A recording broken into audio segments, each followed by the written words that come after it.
টাইটান্সের বিরুদ্ধে রাজস্থান রয়্যালসের 14 বছর বয়সী তারকা বৈভব সূর্যবংশীর ঐতিহাসিক ইনিংসের খবরটি বেশ চমকপ্রদ। যদি এই তথ্যগুলো সত্যি হয়, তবে নিঃসন্দেহে এটি একটি অসাধারণ কীর্তি। আপনার দেওয়া তথ্য অনুসারে বৈভব সূর্যবংশী বেশ কয়েকটি বড় রেকর্ড গড়েছেন।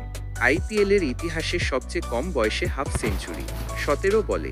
বিশ্বের টি-20 ক্রিকেটের ইতিহাসে সবচেয়ে কম বয়সে সেঞ্চুরি। এর আগে 18 বছরের আগে কেউ এই কৃতিত্ব অর্জন করতে পারেনি। আইপিএলের ইতিহাসে সবচেয়ে কম বয়সে সেঞ্চুরি, 14 বছর 32 দিনে। তিনি 38 বলে 101 রান করেন, যেখানে 11টি 6 ও 7টি 4 ছিল।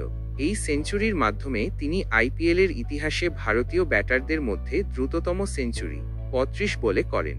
এর আগে ইউসুফ পাঠানের 37 বলে সেঞ্চুরির রেকর্ড ছিল। আইপিএলের ইতিহাসে দ্বিতীয় দ্রুততম সেঞ্চুরি। ক্রিস গেইল 30 বলে সেঞ্চুরি করে শীর্ষে রয়েছেন।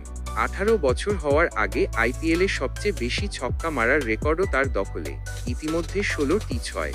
যদি একজন 14 বছর বয়সী ক্রিকেটার আইপিএলের মতো বড় মঞ্চে এমন অসাধারণ পারফর্ম করেন এবং এতগুলো রেকর্ড ভাঙেন, তবে তা সত্যিই অবিশ্বাস্য এবং ভারতীয় ক্রিকেটের জন্য এক দারুণ খবর।